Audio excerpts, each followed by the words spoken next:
सदियों में राजा महाराजा बड़े शौकीन मिजाज के रहे हैं, मगर ये कहानी एक बहुत खूबसूरत और अपने समय से कहीं आगे एक रानी की है। कहा जाता है कि वो इतनी फैशन परस्त थीं कि जब उन्होंने इटली की जानी मानी जूता निर्माता कंपनी को 100 जोड़ी जूते बनाने का ऑर्डर दिया तो उनमें से कुछ जूतों में हीरे और बेशकीमती रत्न जड़ने का ऑर्डर भी दे डाला। तो कौन थी वो रानी और क्या है उनकी कहानी? आइए जानते हैं कथा कहानी किस्से के इस नए एपिसोड में। यह कहानी है भारत की बेहद खूबसूरत महारानी इंदिरा राजे की, जिन्हें इंदिरा देवी भी कहा जाता था। वह बड़ौदा के प्रसिद्ध राजघराने में पैदा हुई थी। उनका जन्म बड़ौदा में 19 फरवरी 1892 में हुआ। 76 साल की उम्र में मुंबई में उनका 6 सितंबर 1968 में निधन हो गया। उनके खूबसूरती और स्टाइल के चर्चे ताउम्र उनके साथ रहे और अब भी उनके जीवन से जुड़ी तमाम कहानियां कही जाती है। कहा जाता है कि वह हर तरह से अपने समय से कहीं आगे थी और ये बात वो लगातार साबित भी करती रही। महारानी इंदिरा देवी इतनी खूबसूरत थी कि अपने जमाने में उन्हें देश की सबसे सुंदर महिला माना जाता था। वो जयपुर की महारानी गायत्री देवी की माँ थी। रानी को बनने संवरने का बहुत शौक था। वो विदेशी फैशन के भी लगातार टच में रहती थी। कहा जाता है कि रानी को जुए की लत थी।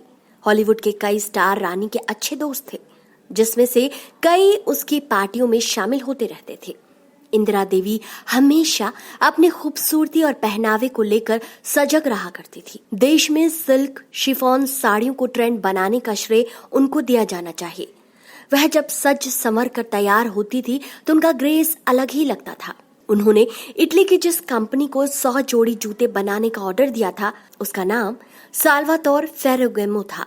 ये कंपनी 20वीं सदी की सबसे फेमस डिजाइनर कंपनी मानी जाती थी। साल्वातोर ने अपनी आत्मकथा में लिखा, एक बार महारानी ने उनकी कंपनी को जूते बनाने का ऑर्डर दिया। इसमें एक ऑर्डर इस तरह की सैंडल बनाने का था जिसमें हीरे और मोती जड़े हों। उन्हें ये हीरे और मोती अपने कलेक्शन के ही चाहिए थे, लिहाजा उन्होंने ऑर्डर के साथ हीरे और मोती भी भेजे थे। आज भी इस कंपनी के लग्जरी शोरूम पूरी दुनिया में है। महारानी इंदिरा देवी बड़ौदा राज्य की राजकुमारी थी।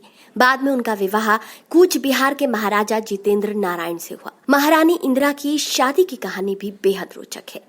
बड़ौदा के गायकवाड़ राजवंश से ताल्लुक रखने वाली इंदिरा की सगाई बचपन में ही ग्वालियर के होने वाले राजा माधवराव सिंधिया से पक्की हो चुकी थी। इस बीच वो अपने छोटे भाई के साथ 1911 में दिल्ली दरबार में गई। वहीं उनकी मुलाकात कूच बिहार के तत्कालीन महाराजा के छोटे भाई जितेंद्र से हुई। कुछ ही दिनों में उन्हें उनसे प्यार हो गया और उन दोनों ने शादी का फैसला किया। तो दोस्तों, आपको आज की कहानी कैसी लगी? अपनी राय कमेंट सेक्शन में जरूर दीजिए। साथ ही ये भी बताएं कि आप किस तरह की कहानियां सुनना पसंद करते हैं। अपनी राय जरूर दीजिए, हमें आपकी राय का इंतजार रहेगा। आज के लिए इतना ही।